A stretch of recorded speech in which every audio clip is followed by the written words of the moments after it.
wet and dry vacuum cleaner. Today let me show you how to do daily maintenance. I just take this one as a sample. Every time after use, please,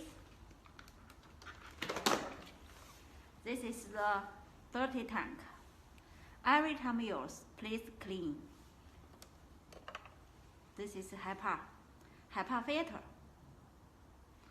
So after clean, please put on somewhere for natural dry.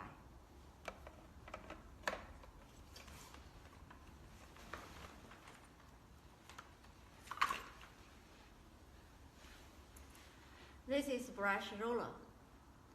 Every time self-cleaning, after self-cleaning, please take out for natural dry. These two steps will keep your machine have a long life.